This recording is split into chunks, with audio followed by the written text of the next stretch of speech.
बिस्मिल्लाहिर्रहमानिर्रहीम। अल्लाहुम्मा सल्ली अला मुहम्मदिन व अला आलि मुहम्मदिन व बारिक वसल्लिम। बेहदो बेहिसाब दरूद व सलाम हजूर आका करीम सल्लल्लाहु अलैहि वसल्लम और उनकी आल पर। अस्सलामु अलैकुम सामईन।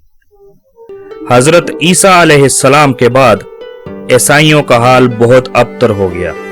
ये लोग खुद बुत परस्ती करने लगे और दूसरों को बुत परस्ती पर मजबूर करने लगे।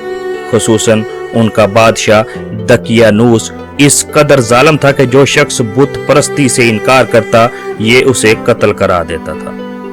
असहाबे कहफ शहरे अफसोस के शुरफा और बादशाह के मुअज़्ज़ज़ दरबारी थे। ये लोग साहिबे ईमान थे और बुत परस्ती से इंतहाई बेजार थे। दकियानूस के जुल्म और जबर से परेशान होकर ये लोग अपना ईमान बचाने के लिए उसके दरबार से भाग गए और करीबी इलाके में वाक़या पहाड़ के एक गार के अंदर पनाह लेकर सो गए। सामईन 300 बरस से ज्यादा मुद्दत तक किसी हाल में सोए रहे। दकियानूस ने इन्हें तलाश कराया। जब उसे ये मालूम हुआ कि वो लोग उस गार में हैं तो वो बहुत नाराज हुआ और हुक्म दिया कि गार के मुंह पर एक दीवार तमीर करके इस गार को बंद कर दिया जाए ताकि ये लोग बाहर ना निकल सकें और इसी में मर जाएं। मगर दकियानूस ने जिस आदमी के सपुर्द ये काम किया वो बहुत नेक और साहिबे ईमान था। उसने असहाबे कहफ के नाम, उनकी तादाद और पूरा वाकया एक तख्ती पर कंधा कराकर तांबे के संदूक के अंदर रख दिया। उस संदूक को दीवार की बुनियाद में रख दिया और इसी तरह की एक दूसरी तख्ती शाही खजाने में भी महफूज करवा दी।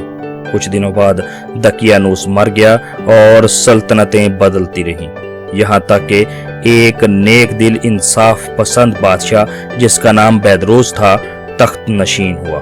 उसने 68 साल तक बहुत शान और शौकत से हुकूमत की। उसके दौर में मजहबी फिरकाबंदी शुरू हो गई और बाज लोग मरने के बाद उठने और क़यामत के मुनकर हो गए। कौम का ये हाल देखकर बादशाह को बहुत रंजो गम हुआ।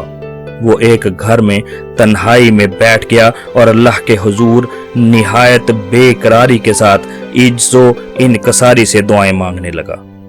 या अल्लाह, कोई ऐसी निशानी ज़ाहिर फरमा दे ताकि लोगों को रोज़े क़यामत और मरने के बाद जिंदा होकर उठने का यकीन हो जाए। बादशाह की दुआ अल्लाह की बारगाह में मकबूल हुई और मशीयत एज़दी की जानिब से उसका इंतज़ाम इस तरह किया गया कि एक रोज़ एक चरवाहा अपनी बकरियां लेकर चराने के लिए उस गार के करीब चला गया और उसकी दीवार गिरा दी। असहाबे कहफ अल्लाह के हुक्म से बेदार होकर उठ बैठे और एक दूसरे से सलाम और कलाम में मसरूफ हो गए। बादजा नमाज भी अदा की गई। जब इन लोगों को भूख लगी तो इन्होंने अपने एक साथी जिसका नाम यमलीखा था कहा, तुम बाजार जाकर कुछ खाने के लिए ले आओ और निहायत खामोशी से ये भी मालूम करो कि दकियानूस हमारे बारे में क्या इरादा रखता है। यमलीखा गार से निकला और बाजार गया तो ये देखकर हैरान रह गया कि इस शहर में तो ईमानो इस्लाम का नाम लेना भी जुर्म था, आज ये इनकलाब कहाँ से आ गया।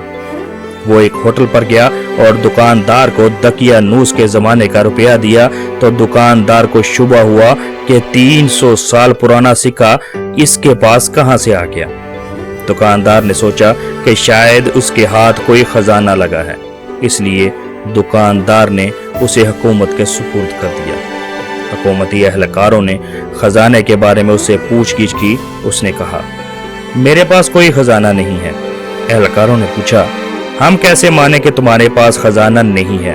300 साल पुराना सिक्का जो अब नहीं मिलता तुम्हारे पास कहां से आया और तुम कह रहे हो कि यह तुम्हारा अपना है जबकि तुम अभी जवान हो। यमलीखा ने कहा, दकियानूस बादशाह के डर से हम कल यहाँ से भागकर गार में गए थे। अपना ईमान और जान बचाने की खातिर मेरे साथी इसी गार में हैं। मेरे साथ चलो तो तुम्हें मिला देता हूँ। चुनाचे बहुत कसीर तादाद में लोग गार के पास पहुंचे। गार वाले अपने साथी के इंतजार में थे। जब उसकी वापसी में देर हो गई तो ये समझे कि शायद हमारा साथी गिरफ्तार हो गया है। جب غار کے منہ پر بہت لوگوں کا شور سنا تو وہ سب یہ سمجھے کہ دقیانوس کی فوج ہماری گرفتاری کے لیے آئی ہے۔ یہ لوگ نہایت اخلاص کے ساتھ اللہ تعالیٰ کی عبادت میں مشغول ہو گئے۔ حکومت اور عام لوگوں نے تانبے کا صندوق برآمد کیا اور اس کے اندر سے تختی نکال کر پڑھی۔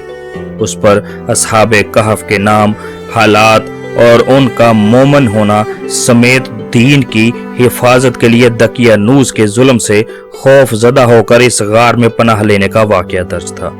وہ لوگ تختی پڑھ کر حیران رہ گئے۔ واقعہ کا علم ہونے پر نیک بادشاہ بیدروس بھی غار پر آ گیا تھا۔ اصحاب کہف نے غار سے نکل کر بادشاہ سے معانقہ اور مصافحہ کیا۔